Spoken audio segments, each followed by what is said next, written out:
Students, हम लोग part 2 कर रहे हैं ऑफ द प्रीवियस लेक्चर, जिसमें हम लोग यूनिट 6 वर्क एंड एनर्जी के ऑब्जेक्टिव्स को सॉल्व कर चुके हैं। अब हम लोग करेंगे न्यूमेरिकल सॉल्यूशन। सबसे पहले हमारे पास फर्स्ट न्यूमेरिकल है।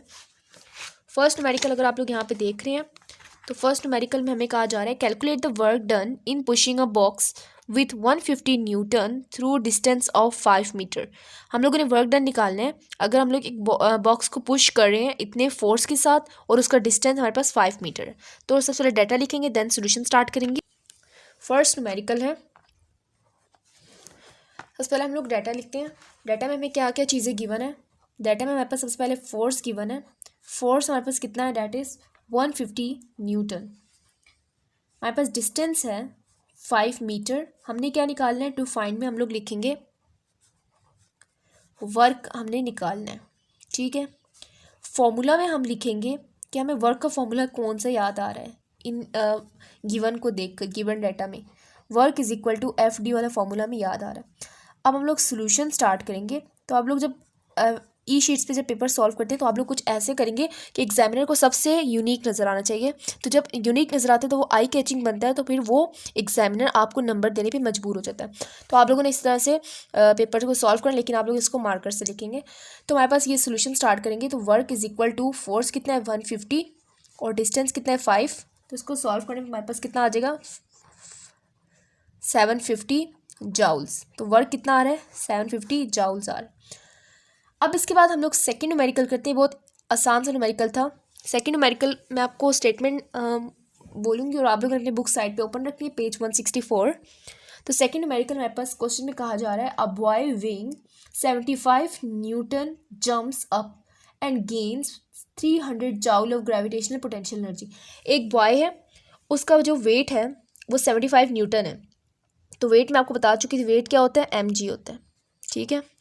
तो हमें कहा जा रहा है कि उसने जब इतना इसका वेट इतना है और उसने जब छलांग मारी है, तो जब छलांग मारते हुए उसके जो जंप किया तो जंप में उसका क्या टॉप पॉइंट आया, तो उसमें उसने ग्रेविटेशनल पोटेंशियल एनर्जी 300 जाउल क्या किया, गेन किया। तो find the height to which the boy will rise. हमने क्या निकालना है, हाइट निकालनी है। तो हमने हाइट निकालेंगे कि कितनी हाइट तक वो गया और उसको इतनी ग्रेविटेशनल पोटेंशियल एनर्जी यानी 300 जाउल मिली। तो न्यूमेरिकल नंबर 2 को भी हम लोग साथ ही सॉल्व कर लेते हैं। न्यूमेरिकल नंबर 2 में हमें कहा जा रहा है डाटा है। डाटा में हमें क्या क्या गिवन है, वेट गिवन है डैट इज 75 न्यूटन। उसके बाद हमारे पास है पोटेंशियल एनर्जी यानी gravitational potential energy that is 300 joules. और हमने फाइंड आउट क्या करना है, फाइंड आउट करना है हम लोगों ने टू फाइंड में हम लोग क्या लिखेंगे, हाइट। टू फाइंड में लिखेंगे हाइट। हाइट हमने फाइंड आउट करनी है।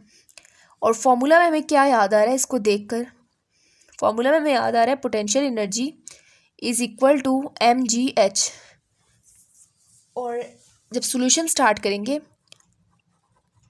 तो हम लोग यहाँ पे देख रहे हैं फॉर्मूला में हमारे पास क्या है mgh है, लेकिन हमारे पास mgh में से mg गिवन नहीं है। और मैं आपको पहले बता चुकी हूँ कि weight is equal to mg होता है। सो हम mg की जगह क्या लिखेंगे, वेट लिखेंगे। तो weight multiply by height is equal to potential energy. अब इसको सॉल्व करते हैं हम लोग। सॉल्व करने में हमारे पास क्या आएगा, वेट कितना है हमारे पास 75, हाइट कितनी गिवन है हमारे पास गिवन नहीं है, पोटेंशियल एनर्जी हमारे पास कितनी गिवन है सवाल के मुताबिक दैट इज़ 300। और हमने क्या निकालना है, हाइट निकालना है। तो 300 को जब 75 से आप लोग डिवाइड कर देंगे हमारे पास क्या निकल आएगा, हाइट। तो हम लोग यहाँ पे कैलकुलेटर पे 300 को 75 से डिवाइड करेंगे। Answer is 4 metres. तो हाइट का यूनिट क्या होता है, मीटर। सो हम लोग कहेंगे 4 मीटर हाइट है। और 4 मीटर हाइट कब आया, जब 75 न्यूटन बॉय ने जंप किया और कितने हाइट तक किया, 4 मीटर हाइट तक किया, तो उसको इतनी पोटेंशियल एनर्जी मिलेगी। तो इस तरह से आप लोगों ने इस न्यूमेरिकल को सॉल्व कर लिया। अब इसके बाद थर्ड न्यूमेरिकल करेंगे। थर्ड न्यूमेरिकल के स्टेटमेंट को देखते हैं। A 5 kg steel ball is dropped from the top of a 12 metre height tower. What is the kinetic energy of the ball on hitting the ground. हमें कहा जा रहा है कि एक स्टील बॉल है, उसका मास कितना है 5 kg है, उसको ड्रॉप किया जा रहा है इतने मीटर हाइट वाले टावर से, यानी इतनी ऊपर छत से हम लोग उसको गिरा रहे हैं, ठीक है। 12 मीटर्स की हाइट है टावर की और उसको वहाँ से बॉल को ड्रॉप किया जा रहा है। फेंका जा रहा है। तो हमने बताना है कि kinetic energy of the ball कितनी होगी किस वक्त on hitting the ground, ground को हिट करते हुए यानी ग्राउंड को टच करते हुए। With what velocity will it hit the ground, हम लोगों ने बताना है कि इसकी वेलोसिटी क्या होगी जिसके साथ वो ग्राउंड में पहुंचेगी। इसकी ग्राउंड से यानी टावर से ग्राउंड तक के सफ़र के दौरान उसकी वेलोसिटी क्या होगी जिसके वजह से वो ज़मीन पे पहुंचेगा अगर हम लोग एयर रेजिस्टेंस को निगलेक्ट करते हैं। सो स्टूडेंट्स, ये न्यूमेरिकल बहुत मज़े का है, यानी इजी भी है और थोड़ा सा डिफ़िकल्ट भी होगा आप लोगों के लिए। हम लोग यहाँ पे देख रहे हैं हमारे पास डाटा में क्या दिया हुआ है। डाटा में हमें दिया हुआ है mass of the steel ball, mass m is equal to 5 kg। उसके बाद हमें दिया हुआ है height of the tower that is 12 metre. उसके बाद हम लोगों ने निकालना है टू फाइंड में क्या लिखेंगे, टू फाइंड में लिखेंगे डेट इज़ काइनेटिक एनर्जी। साथ ही साथ फर्स्ट पोर्शन में काइनेटिक एनर्जी, सेकंड पोर्शन, आप लोग जब इस तरह के क्वेश्चन आते हैं ना इसमें दो चीज़ें फाइंड आउट करनी तो आप लोग पोर्शंस में इसको डिवाइड कर दिया करें। तो फर्स्ट पोर्शन में आप लोगों ने क्या निकालना है, काइनेटिक एनर्जी, और इसी तरह से सेकंड पोर्शन में आप लोगों ने निकालनी है वेलोसिटी। ठीक है, तो इसको हम लोग सॉल्व करेंगे। अब इसके बाद हम लोग क्या लिखेंगे, फॉर्मूला। इन चीज़ों को देखिए आपको फॉर्मूला याद आना चाहिए। ठीक है, फॉर्मूला हमारे पास क्या होता है, फॉर्मूला हमारे पास होता है kinetic energy is equal to half mv²। Clear हो गया। तो अब इसको हम लोग स्टार्ट करेंगे। हमें सवाल में क्या कहा जा रहा था, काइनेटिक एनर्जी से रिलेटेड जो पोर्शन है उसमें कहा जा रहा है कि kinetic energy of the ball क्या होगी on hitting the ground, on hitting the ground. इसका मतलब है कि हम लोगों ने kinetic energy before hitting the ground नहीं लिखा हुआ। आप लोगों ने स्टेटमेंट को लाजमी देखें, बिफोर हिटिंग द ग्राउंड नहीं लिखा हुआ। ठीक है, जब बिफोर हिटिंग द ग्राउंड नहीं लिखा हुआ तो हम लोग बिफोर हिटिंग द ग्राउंड लिखा होगा तो हम लोग हाफ mv² फॉर्मूला यूज़ करते हैं। लेकिन हमें कहा जा रहा है on hitting the ground. On hitting the ground का क्या मतलब है कि अभी जब वो रास्ते में है, और जब रास्ते में होता है अगर हम लोग बॉल की बात करें वो ऊपर से नीचे आ रहा है, ठीक है, और ये ग्राउंड है, तो जब यहाँ पे होगा तो उसके पास अभी भी क्या है, पोटेंशियल एनर्जी मौजूद है। जब यहाँ पे होगा तब भी क्या है, पोटेंशियल एनर्जी मौजूद होगा। लेकिन जब यहाँ पे आ जाएगा तो उसके बाद क्या हो जाएगा, काइनेटिक एनर्जी में कन्वर्ट हो जाएगा। तो हमें कहा जा रहा है कि on hitting the ground, ground को पहुँचते हुए ये भी पॉइंट हो सकता है, ये भी हो सकता है। सो हम लोग जो फॉर्मूला यूज़ करेंगे काइनेटिक एनर्जी के लिए डैट विल बी mgh। बेशक आप लोगों ने पढ़ा हुआ है कि पोटेंशियल एनर्जी होती है, उस दौरान पोटेंशियल एनर्जी को mgh कहते हैं। लेकिन एक पॉइंट ऐसा आता है, एक पॉइंट बॉडी का ऐसा आता है जब पोटेंशियल एनर्जी और काइनेटिक एनर्जी सफ़र के दौरान ऐसा आता है कि जब potential energy is equal to kinetic energy, यानी ये मिड वे में पोटेंशियल एनर्जी काइनेटिक एनर्जी दोनों बराबर हो जाते हैं। सो हम लोग यहाँ पे क्या कहेंगे, हम लोग कहेंगे कि जो हमें काइनेटिक एनर्जी फाइंड आउट करना है तो वो ऑन हिटिंग द ग्राउंड है, ग्राउंड को हिट करते हुए या फिर ग्राउंड को हिट कर रहा है अभी तब उस दौरान, तो हम लोग कहेंगे अभी हाइट पे मौजूद है। सो हम लोग mgh वाला फॉर्मूला यूज़ करेंगे। mgh के मुताबिक 5 will be the mass and g value is the 9.8 meter per second square and the height is 12 meter। तो जब आप इसको सॉल्व करेंगे तो हमारे पास आंसर निकलेगा 588 जूल्स। तो इस तरह से हम लोगों ने बता दिया कि काइनेटिक एनर्जी की इतनी निकलेगी। अब हम लोगों ने क्या निकालना है, सेकंड पार्ट के मुताबिक, according to the second part we have to find out the velocity. Velocity निकालने के लिए आप लोग क्या करेंगे कि आप लोगों ने काइनेटिक एनर्जी वाला फॉर्मूला अगेन लिखना है और आप लोग लिखेंगे हाफ mv²। अब इसके मुताबिक काइनेटिक एनर्जी आप लोगों ने ये वाली वैल्यू पुट करनी है 588, और साथ ही साथ हाफ मास कितना है 5, और वेलोसिटी का स्केयर नहीं चाहिए बल्कि हमें वेलोसिटी चाहिए, तो स्केयर को ख़त्म करने के लिए स्केयर रूट लेंगे दोनों तरफ। तो हम लोग क्या करते थे, 588 को मल्टीप्लाई करते हैं 2 से और इसको 5 से डिवाइड करते हैं। साथ ही साथ वी का स्केयर है, वी के स्केयर को ख़त्म करने के लिए अंडर रूट लेंगे, और अंडर रूट को लेंगे सबसे पहले हम लोग 588 को मल्टीप्लाई करते हैं 2 से, ठीक है, और इसको डिवाइड करेंगे 5 से।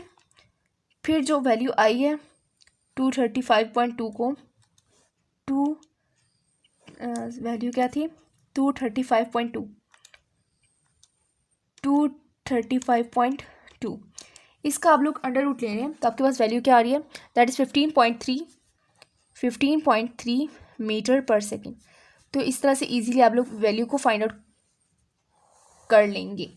तो इस तरह से आप लोगों ने वेलोसिटी निकालनी है। क्लियर हो गया होगा, आई होप सो कि हम लोगों ने किया कि सबसे पहले मैंने आपको बताया कि काइनेटिक एनर्जी निकालने के लिए हमें पहले पॉइंट में कहा जा रहा था तो ऑन हिटिंग द ग्राउंड था। So kinetic energy will be on hitting the ground will be mgh। तो mgh को हम लोगों ने फॉर्मूला में लगा दिया देन जो काइनेटिक एनर्जी निकला उसको हम लोग सेकेंड पार्ट में पुट करेंगे और वेलोसिटी को फाइंड आउट करेंगे।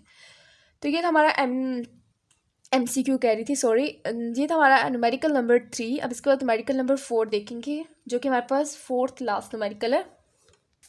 न्यूमेरिकल नंबर 4 की स्टेटमेंट देखते हैं। A 2 kg rock is dropped from 20 metre tall building. तो एक बिल्डिंग है, उसमें उस जो बिल्डिंग की हाइट है वो कितनी 20 मीटर है, और उधर से एक रॉक को ड्रॉप किया जा रहा है, जो कि रॉक का मास है 2 kg। तो हमने क्या बताना है, काइनेटिक एनर्जी बतानी है और साथ साथ ग्रेविटेशनल पोटेंशियल एनर्जी बतानी है। जबकि rock has fallen 15 metre, when rock has fallen 15 metre, जब रॉक गिर चुका है 15 मीटर की हाइट तक, 15 मीटर की हाइट तक वो गिर चुका है, ठीक है। अब इसकी एग्जांपल को हम लोग एज्यूम करते हैं, लाइक इसकी फिगर को, ठीक है। फिगर को हम लोग देखेंगे, इसको कंसिडर करेंगे। हमारे पास ये क्या है, हमारे पास रॉक है और ये जो हमारे पास है ग्राउंड है, ठीक है।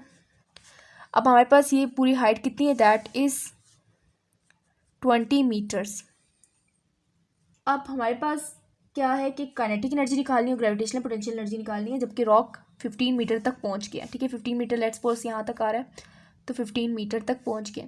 15 मीटर पे पहुंचा है, तो हम लोगों ने जब काइनेटिक एनर्जी निकालनी होती है तो हम लोग कौन सा फॉर्मूला लगाएंगे, पोटेंशियल एनर्जी निकालना है तो हम लोग कौन सा लगाएंगे फॉर्मूला, तो उसको हम लोग देखेंगे। सबसे पहले आप लोग ये बात याद रखें कि जब भी हम लोगों ने पोटेंशियल एनर्जी निकालनी होती है तो वो हम लोग इसका डिफरेंस में निकालते हैं, ठीक है। पोटेंशियल एनर्जी ये जो डिफरेंस आ रहा है, ठीक है, उसमें से निकालेंगे। अभी भी आपको पॉइंट क्लियर नहीं हो रहा होगा, लेकिन मैं आपको सबसे पहले डाटा बताऊंगी। पहले डाटा को देखते हैं, ठीक है। डाटा के मुताबिक हमें क्या क्या चीज़ें गिवन है। Mass of the rock given है, डैट इज़ 2 kg। उसके बाद हमारे पास है हाइट, डैट इज़ 20 मीटर। उसके बाद हमारे पास है सेकेंड हाइट भी हमें गिवन है, इसको आप लोग H कह दें और उसको क्या कहेंगे H1, that is 15 metres. Total height को हम लोग H बोल रहे हैं, ठीक है। तो अब हम लोगों ने निकालना है क्या, टू फाइंड में लिखेंगे, that is kinetic energy find out करना है और पोटेंशियल एनर्जी। फॉर्मूला आप लोग सोचेंगे और इसको हम लोग फॉर्मूला को भी लिखेंगे।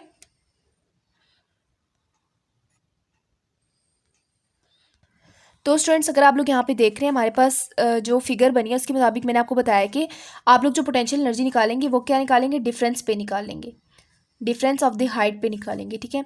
यानी अगर जो हाइट यूज़ करेंगे वो क्या करेंगे, 20 में से 15 को माइनस करेंगे, तो जो आपके पास जो वैल्यू माइनस करके आएगा, यानी 5 आएगा ना, 20 में से 15 को माइनस करेंगे तो 5 को पुट करके हाइट की वैल्यू 5 को पुट करेंगे और हम लोग क्या निकालेंगे, पोटेंशियल एनर्जी निकालेंगे। तो हम लोग क्या करेंगे, सबसे पहले पोटेंशियल एनर्जी को फाइंड आउट करते हैं। फाइंड आउट करने के लिए हम लोग क्या लिखेंगे, H माइनस H1, ठीक है, H माइनस H1। और इसको जब हम लोग पुट करेंगे तो 2 मल्टीप्लाइड बाय 9.8 और H में से यानी 20 में से माइनस करेंगे 15 को, क्योंकि हम लोग देखना चाह रहे हैं कि वो अभी ज़मीन से कितने फासले पे होगा, तो उसकी पोटेंशियल एनर्जी उसके पास होगी, ठीक है, यानी फासले पर होगा। यानी अगर वो बिल्कुल यहाँ पे आ गया तो उसके पास पोटेंशियल एनर्जी 0 हो जाएगी, ग्राउंड पे आ जाएगा। और जब बिल्कुल टॉप पे होगा तो वो तो डिस्टेंस कवर करके आ चुका है 15 मीटर, तो हमें 15 मीटर के बाद में पोटेंशियल एनर्जी निकालनी। तो हमारे पास यही पॉइंट बन सकते हैं कि 15 मीटर पे खड़े होकर हम लोग क्या करेंगे, पोटेंशियल एनर्जी निकालना चाह रहे हैं, तो 20 में से 15 को माइनस करेंगे। तो हमारे पास क्या आ रहा है, ये हमारे पास आ रहा है 9.8 मल्टीप्लाइड बाय 5। और जब इसको आप लोग सॉल्व करते हैं हमारे पास आता है 98 जाउल्स। तो इस तरह से हम लोग कह रहे हैं कि पोटेंशियल एनर्जी हमारे पास क्या निकल रही है, 98 जाउल्स निकल रही है, जब हम लोग हाइट को पुट करते हैं 5 मीटर। तो हाइट को 5 मीटर ही आप लोगों ने पुट करना है। अब इसके बाद हमारे पास ये काइनेटिक एनर्जी निकालने के लिए क्या करेंगे, हमारे पास होगा काइनेटिक एनर्जी निकालने के लिए भी फॉर्मूला आप लोगों ने बिल्कुल देख के ध्यान से करना है। तो काइनेटिक एनर्जी निकालने के लिए भी अभी आप लोगों ने यहाँ पर हाइट की वैल्यू को 15 ही पुट करेंगे। काइनेटिक एनर्जी के लिए क्या पुट करेंगे, फॉर्मूला भी mgh पुट करेंगे, ठीक है। mgh, h हमारे पास वो वाला हाइट है जो कि कवर्ड हो चुका है, ठीक है, काइनेटिक एनर्जी के लिए कवर्ड वाला। और इसमें हमारे पास हाइट क्या होगा, डिफरेंस के साथ पुट करते हैं, ठीक है। तो हम लोग यहाँ पे मास पुट करें 2 और हाइट हमारे जी हमारे पास है 9.8, हाइट हमारे पास कितनी है, दैट इज़ 15 मीटर। और जब इसको सॉल्व करते हैं हमारे पास आंसर आता है 294 जाउल्स। तो स्टूडेंट्स आप लोगों ने ये बात याद रखनी है, काइनेटिक एनर्जी निकालने के लिए हम लोग डिफरेंस के साथ लेते हैं, ठीक है, यानी जितना वो डिस्टेंस कवर कर चुकी है, यानी 15 मीटर था 15 को पुट किया। लेकिन जब पोटेंशियल एनर्जी निकालते हैं तो हम लोग डिफरेंस के साथ वैल्यू को पुट करते हैं। और साथ ही साथ जब इस तरह के केसेस हो तो उसमें आप लोगों ने काइनेटिक एनर्जी के फॉर्मूला को भी आप लोगों ने बिल्कुल चेंज कर दिया, जिस तरह हम लोगों ने ऊपर वाले न्यूमेरिकल में किया था। तो इस तरह से आप लोग ईजिली आंसर को फाइंड आउट कर सकते हैं। अब इसके बाद हमारे पास है न्यूमेरिकल नंबर 5। अगर आपको कोई कंसेप्ट क्लियर नहीं हुआ तो दोबारा से वीडियो को देखें, ठीक है। तो MCQ नंबर 5 को देखते हैं।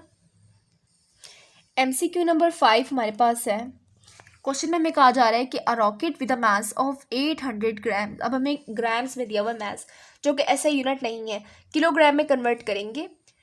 इस launched vertically upward with an initial speed of 30 metre per second. इसको ऊपर भेजा जा रहा है और इसकी इनिशियल स्पीड कितनी है, 30 मीटर पर सेकेंड है। First is the assuming no air resistance calculate the maximum height of the rocket would reach. तो हम लोगों ने मैक्सिमम हाइट निकालनी है रॉकेट की, जहाँ तक वो जा सकता है, ठीक है। और second, if due to air friction, अगर एयर फ्रिक्शन आ जाए तो हम लोग कह रहे हैं कि rocket only rises to 25 metre. Determine the work done against air friction. तो हम लोगों ने एयर फ्रिक्शन के अगेंस्ट जो वर्क है ना उसको भी कैलकुलेट करना है, ठीक है। तो हमारे पास जो है सबसे पहले डाटा आएगा, गिवन डाटा इज हियर। तो जो चीज़ें हमारे गिवन है वो सब की सब हम लोग यहाँ लिख देंगे डाटा में। तो डाटा में हमें क्या क्या चीज़ें गिवन है। फर्स्ट ऑफ ऑल हमें गिवन है mass of the rocket, that is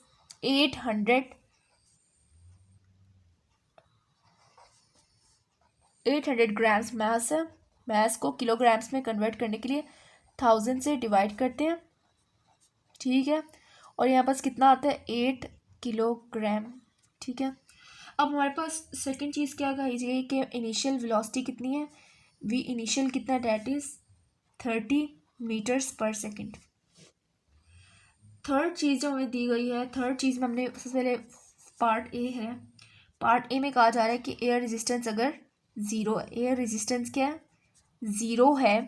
air resistance अगर ज़ीरो हो तो हमने क्या निकालना है, हमने निकालना है maximum height of the rocket, maximum height of the rocket निकालना है। और उसके बाद हमारे पास सेकंड पार्ट है कि अगर एयर रेजिस्टेंस नॉन ज़ीरो है, एयर रेजिस्टेंस क्या है, नॉट इक्वल टू ज़ीरो है, तो हम लोगों ने क्या निकालना है, हम लोगों ने निकालना है कि अगर उसकी हाइट सिर्फ और सिर्फ 25 मीटर्स है तो हम लोगों ने वर्क डन अगेंस्ट फ्रिक्शन निकालना है, वर्क डन अगेंस्ट फ्रिक्शन निकालना है। तो आप लोग यहाँ पे देख सकते हैं मैंने कैसे चीज़ों को पाइल अप किया है, ठीक है। अब इसके बाद हम लोग क्या करेंगे, फर्स्ट पार्ट को सॉल्व करते हैं। हमारे पास हाइट हमने निकालनी है, ठीक है। हाइट सबसे पहले आप लोगों ने कहा है कि उस रॉकेट को आप लोगों ने वर्टिकली लॉन्च किया अपवर्ड। अपवर्ड जब लॉन्च करते तो पोटेंशियल एनर्जी इसके पास आएगी, दैट विल बी mgh। तो मास कितना है, 8 kg। जी की वैल्यू कितनी है, दैट इज़ 9.8। और हाइट हमने फाइंड आउट करना है। और साथ ही साथ अगर आप लोग यहाँ पे देख रहे हो, एक कोई ऑब्जेक्ट है, अब मैं पोटेंशियल एनर्जी यहाँ पे गिवन है, ठीक है, मैं केस बता रही हूँ आप लोगों को। अगर कोई ऑब्जेक्ट है उसको आप लोग ऊपर भेज रहे हैं, ऊपर भेजें तो उसके पास काइनेटिक एनर्जी आहिस्ता आहिस्ता क्या हो रही है, स्टार्ट में उसके पास काइनेटिक एनर्जी थी, फिर काइनेटिक एनर्जी कम हो रही है। काइनेटिक एनर्जी किस में कन्वर्ट हो रही है, kinetic energy basically is converting into potential energy. तो काइनेटिक एनर्जी किस में कन्वर्ट हो रही है, पोटेंशियल एनर्जी में कन्वर्ट हो रही है आहिस्ता आहिस्ता।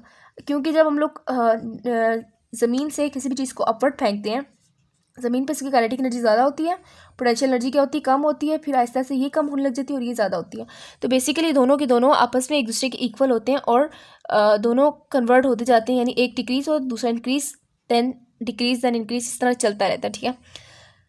तो हम लोग यहाँ पे क्या कहेंगे कि पोटेंशियल एनर्जी की जगह काइनेटिक एनर्जी की वैल्यू यानी हाफ mv² को पुट करेंगे और साथ साथ इसको mgh के बराबर रख देंगे। मैथ से कट जाएगा और हमारे पास हमने निकालना क्या है, यहाँ पर हमारे पास v²/2 रह गया और यहाँ पर रह गया gh। हमें क्या चाहिए, हमें हाइट चाहिए, तो हम लोग v²/2g यानी g को 2 से डिवाइड कर देंगे, 2 के साथ ले आएंगे और हाइट हमारे पास निकल आएगी। हाइट निकालने के लिए v का स्क्वायर यानी 30 का स्क्वायर पुट करेंगे, साथ ही साथ 2 × 10 which is equal to height. तो 10 पुट करेंगे आप लोग, 9.8 पुट करेंगे, 9.8 पुट करेंगे तो बिल्कुल एग्जैक्ट आंसर आएगा। तो आप लोगों ने अपने लेवल पे 9.8 को ही पुट करना है। 30 का स्क्वायर होता है तो 900 आ जाएगा, उसको डिवाइड करेंगे 2 × 9.8 से और हमारे पास ये क्या आएगा, दैट इज़ 45.91 या 92, 45.9। और यहाँ पास क्या है, हाइट आई है, ठीक है। हाइट हमारे पास कितनी है, 45.9। तो स्टूडेंट्स आप लोगों ने ये देख लिया केस, मैंने आपको बताया कि पोटेंशियल एनर्जी के इज इक्वल टू mgh वाला फॉर्मूला आपने लगाया। देन आप लोगों ने कहा kinetic energy is equal to half mv²। तो आप लोगों ने पोटेंशियल एनर्जी की जगह हाफ mv² पुट कर दिया और मास से कैंसिल हो जाएगा और वेलोसिटी आपको मालूम है और h की वैल्यू आप लोग इजीली फाइंड आउट कर लेंगे। अब इसके बाद सेकेंड पार्ट है, बेसिकली आप लोगों ने बात याद रखनी, जब एयर रेजिस्टेंस नहीं होता ना, एयर रेजिस्टेंस जब नहीं होता, एयर रेजिस्टेंस जब ज़ीरो होता है, तो एयर रेजिस्टेंस जब ज़ीरो हो तो हमारे पास पूरी की पूरी जो पोटेंशियल एनर्जी है ना वो काइनेटिक एनर्जी में कन्वर्ट होती रहती है। तो इसलिए हम लोग कहेंगे potential energy is equal to kinetic energy in this case when air resistance is zero. तो स्टूडेंट्स हमारे पास न्यूमेरिकल नंबर 5 का पार्ट 2 है। हमें कहा जा रहा है कि हम लोगों ने एयर रेजिस्टेंस जब ज़ीरो ना हो तो हम लोगों ने बताना है कि हमारे पास वर्क डन अगेंस्ट फ्रिक्शन कितना होगा, ठीक है। सबसे पहले आप लोगों ने करना है कि वर्क अगेंस्ट फ्रिक्शन आपको अननोन है, तो आप लोगों ने ये पार्ट लिख देना है। देन आपके पास सेकंड पार्ट में हाइट भी दी गई है, 25 मीटर पे वर्क अगेंस्ट फ्रिक्शन को हमने निकालना है। जब 25 मीटर हमें हाइट दी गई है, काइनेटिक एनर्जी हमें पता है, काइनेटिक एनर्जी हम लोग फॉर्मूला पुट करेंगे हाफ mv² का, तो हम लोग फाइंड आउट कर लेंगे, इसी में पुट करेंगे। लेकिन जब पोटेंशियल एनर्जी की बात करें तो हाइट को हम लोग 25 पुट करेंगे। अब आप लोगों ने हाइट की ये वाली वैल्यू पुट करके गलती नहीं करनी, ठीक है। हाइट की ये वाली वैल्यू पुट नहीं करनी, जो आपको सेकंड पार्ट में जो हाइट का वैल्यू गिवन है उसी को आप लोगों ने पोटेंशियल एनर्जी फाइंड आउट करने के लिए लगाना है। तो आप लोग क्या कहेंगे कि 0.8 मल्टीप्लाई बाय 9.8 जी की वैल्यू और 25 हाइट की वैल्यू है और half mv² plus work done against friction. अब आप लोगों ने इसको सॉल्व करेंगे तो आपके पास आंसर आएगा -164 joule is equal to work against friction. तो आप लोगों ने बात याद रखनी, वर्क अगेंस्ट फ्रिक्शन क्या होती है, हमेशा नेगेटिव में होती है। तो हम लोग इसको क्या कहेंगे कि work is against friction, so negative is indicating that work is doing against friction, के वर्क किया जा रहा है फ्रिक्शन के अगेंस्ट में, ठीक है। फ्रिक्शन उसको पीछे की तरफ ला रही है और वर्क जो बॉडी है वो खुद आगे की तरफ मूव करना चाह रही है। तो इस तरह से हमारे पास -164 joules is the work against friction. अब हम लोग न्यूमेरिकल नंबर 6 देखते हैं। न्यूमेरिकल नंबर 6 में हमें क्या कहा जा रहा है, न्यूमेरिकल नंबर 6 में हमें कहा जा रहा है कि हमारे पास क्वेश्चन में गिवन है कि हमें डाटा में हमारे पास चीज़ें ये तमाम की तमाम गिवन है। अब मैं क्वेश्चन आपके सामने रीड करूँगी। नंबर 6 की स्टेटमेंट है, हमें कहा जा रहा है कि 2 HP electric motor gives energy to a system that lifts a load of 100 kg to a height of 10 metre in 1.5 second. हमें कहा जा रहा है कि एक 2 HP इलेक्ट्रिक मोटर यानी इसकी पावर दी गई है इलेक्ट्रिक मोटर की, वो एनर्जी दे रही है सिस्टम को ताकि वो लिफ्ट कर सके यानी उठा सके 100 kg और 100 kg लोड को to a height of 10 metre, 10 metre की हाइट तक, और कितने टाइम में, 1.5 सेकेंड में। Calculate the input work done by motor on the system. Input work निकालना है हम लोगों ने, तो हम लोग इनपुट वर्क कैसे निकालेंगे, work done by motor on the system, motor कितना काम कर रहा है सिस्टम पे।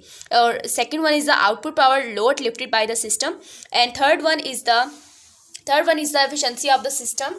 सो इस तरह से हम लोग अपने क्वेश्चन के डाटा को लिख लेंगे। फर्स्ट हमें क्या दी, power that is 2 HP and mass is the 100 kilograms. Clear होगी। देन थर्ड चीज़ हमें दी गई है height, that is 10 meter and then height time is 1.5 second. अब हमने इनपुट पावर निकालनी है। अब आप लोगों ने कन्वर्ट कर लेना। 2 HP का मतलब क्या होता है, 1 HP इज इक्वल टू 746 वाट होती है। तो आप लोगों को 2 HP निकालने के लिए 2 को मल्टीप्लाई कर देंगे 746 से, तो आपके पास 1492 वाट्स आ जाएगा। आप लोगों ने निकालना है इनपुट वर्क निकालने के फॉर्मूला क्या होता है, पावर मल्टीप्लाई बाय टाइम, ठीक है। अब ये कौन सा पावर है, अब ये बात आप लोगों ने याद रखनी है। अब ये जो हमारे पास इनपुट वर्क है ना, दैट इज़ जो पावर हम लोग जो इतना हम लोग पावर हम लोग दे रहे हैं, पावर किसको दे रहे हैं, जो सिस्टम है या मोटर जो है वो सिस्टम को दे रहा है, ठीक है। Work done by motor on the system, motor system को जितना वर्क दे रहा है। वर्क डन निकालने का फॉर्मूला क्या होता है, power multiply by time, work निकालने का इनपुट। तो इनपुट वर्क निकालने के लिए मैं क्या कर दूंगी, पावर को टाइम से मल्टीप्लाई कर दूंगी। 2 HP मल्टीप्लाई 1.5 यानी 1492 multiply by 1.5, that is input power 2238 joules.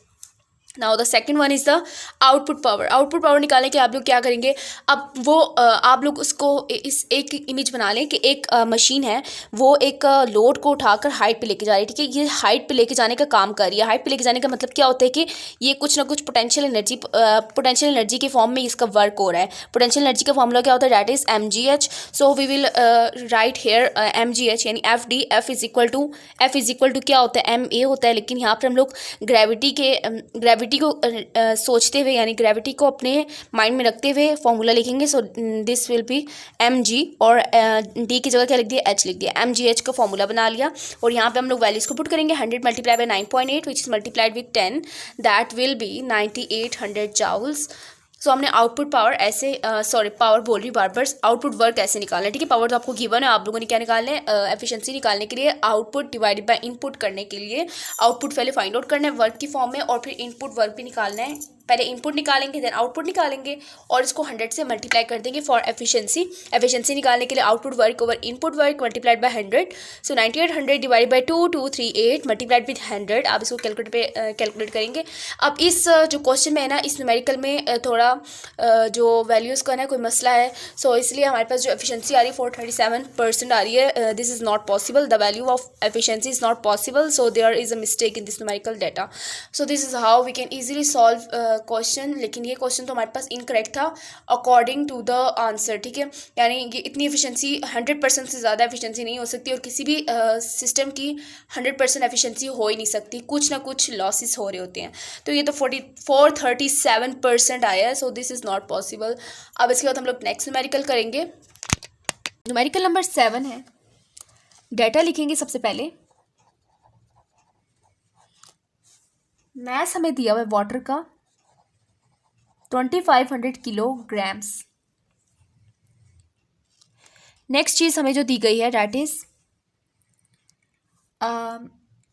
Height 100 metres. The third one is time, that is 5 minutes. Minutes को सेकंड में करना क्योंकि second is the SI unit of the time. 5 multiply by 60 that will be 300 seconds. Now हमने find क्या करना है। To find में हम लोग क्या लिखेंगे, power in the form of HP, ठीक है। उसके बाद हमारे पास नेक्स्ट चीज़ आती है डैट इज फॉर्मूला। फॉर्मूला क्या लगाएंगे, आप गिवन चीज़ों को देखकर फॉर्मूला सोचेंगे। तो मैंने सोचा और मुझे लगा that the formula should be mgh over time. अब मैं यहाँ पे क्या करने वाली हूँ, सोल्यूशन स्टार्ट करूँगी। सोल्यूशन के मुताबिक आप लोगों ने सिंपली क्या करना है, power is equal to mass कितना है 2500। अभी जो पावर हमारे पास निकलेगा ना वो हमारे पास वॉट में होगा, वॉट को हम लोग HP में कन्वर्ट करेंगे। G कितना है 9.8, H कितना है 100, टाइम कितना है 300। तो ये कैंसिलेशन करने के बाद हम लोग इसको फर्दर कैलकुलेटर पे सॉल्व करते हैं। 2500 को मल्टीप्लाई करेंगे 9.8 से और उसको डिवाइड कर देंगे 3 से। आंसर कितना आ रहा है, डेट इज 8166.6। तो हम लोग इसको कह सकते हैं power is equal to 8166.7 watt. अब हमें जो पावर चाहिए, हमें पता है कि पावर का जो यूनिट है ऐसा यूनिट है डेट इज़ वॉट, लेकिन 1 हॉर्स पावर में 746 वॉट्स होते हैं। और इसी तरह से अगर हमें चाहिए, अगर हमें वॉट को हॉर्स पावर में कन्वर्ट करना है तो हम लोग इस वॉट वाली, अब हम लोगों ने वॉट वाली वैल्यू को हॉर्स पावर में कन्वर्ट करना है तो वॉट वाली वैल्यू को 746 से डिवाइड कर देंगे। तो जब इसको डिवाइड करेंगे 746 से, तो जो हमारे पास आंसर आ रहा है, वो है हमारे पास in the form of HP। तो हमारे पास जो आंसर आ रहा है पावर के लिए तो पावर के लिए जो आंसर आ रहा है that is 10.9 horsepower is equal to power, ठीक है। इस तरह से इजीली आप लोगों ने इस न्यूमेरिकल को सॉल्व कर लिया। तो स्टूडेंट्स, इसी तरह की वीडियोस के लिए आप लोगों ने मेरे चैनल को लाजमी सब्सक्राइब कर लेना है और दोस्तों के साथ लाजमी शेयर किया करें और बेल आइकन को लाजमी प्रेस कर लें और कमेंट में मुझे लाजमी बताएं कि आप लोगों को मेरी वीडियो लेक्चर इन्फॉर्मेटिव लगी कि नहीं। तो इस तरह के लेक्चर्स सीरीज़ आते रहेंगे इंशाल्लाह। सो मिलते हैं नेक्स्ट लेक्चर में नेक्स्ट वीडियो के साथ। तब तक के लिए अल्लाह हाफिज़।